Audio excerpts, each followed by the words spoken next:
Isiniwalat sa ikatlong impeachment hearing ng Kamara laban kay Vice President Sara Duterte ang paglobo ng kanyang idineklarang yaman sa mga nakaraang taon.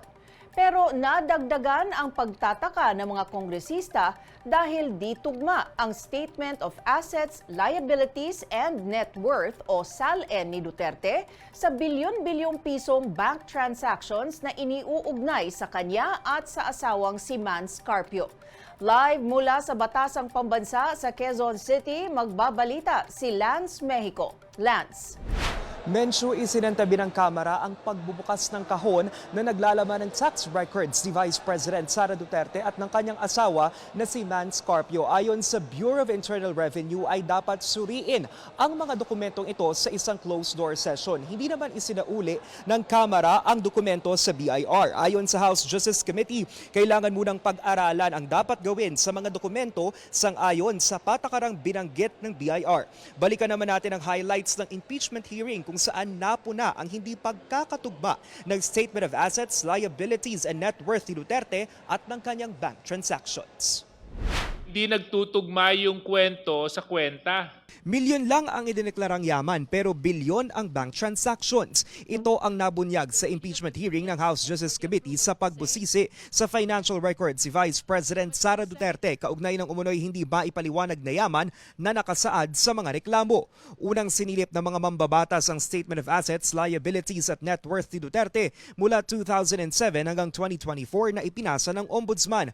Mula sa 7.25 million pesos noong 2007 bilang Vice Mayor, lumobo sa higit 88 million pesos ang net worth ng bise nitong 2024. Ang ikinagulat ng ilang mambabatas, hindi nagtugba ang mga dokumento mula 2019 hanggang 2024. Based on the submitted SALN, Your Honor, wala pong nakalagay na cash on hand or bank deposits. Kahit 5 po.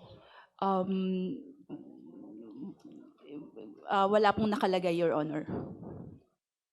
Edi wow. Nadagdagan ang puna ng mga kongresista nang iprinesenta na ng Anti-Money Laundering Council o AMLAC ang bank transactions si Duterte at ng asawa niyang si Mans Carpio na umabot sa bilyon-bilyong piso. Mismong ang ahensya ang nagkumpirma na may suspicious na transaksyon ang mag-asawa base sa bank reports na kanilang natanggap. Kahit walang idineklarang cash in bank si Duterte mula 2019 to 2024, milyon-milyong piso ang dumaloy na transaksyon sa kanyang account. Sigurado po ba kayo dun sa pinapakita niyong datos? Dahil sa SALN nakasaad na wala, tapos dito may sinasabi kayong meron. Are you sure of the figures? Sure po. This Thank is you, based Madam on records.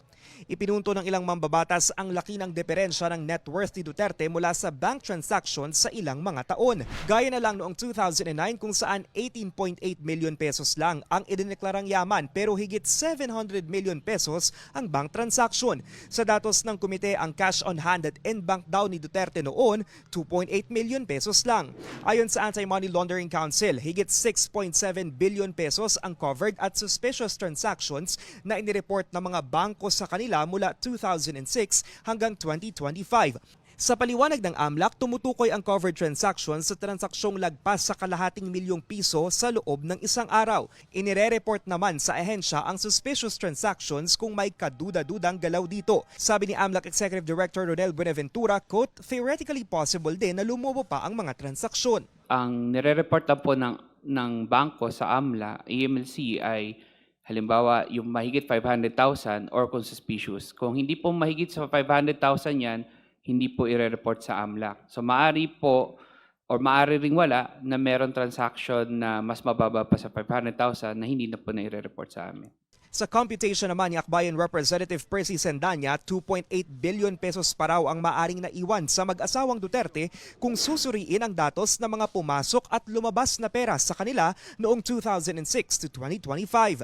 Yung 2.871 billion na maaaring naiwan sa kanila, maaaring ala na dyan, ay ano po, mas malaki pa doon sa 2.5 billion na budget po ng DOTR para po sa ating fuel subsidy. Kailangan ipaliwanag ni VP Sara yan. At hindi lang po sa komite, kundi sa taong bayan kung saan ang galing ang bilyong-bilyong pesong ito. Ang ebidensyang ito ay may tuturing na smoking gun o matibay na basehan para masabi na may probable cause para iangat ang kaso. Absent pa rin si Duterte sa pagdinig.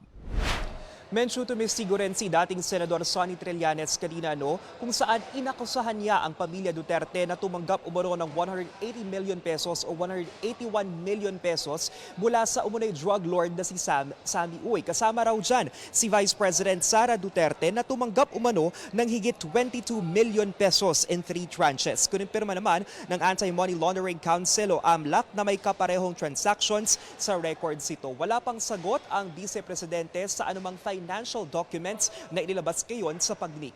At yan muna ang latest dito sa Batasang Pambansa sa Quezon City. Balik sa iyo, Menchu. Maraming salamat, Lance Mexico, nag-uulat mula Quezon City.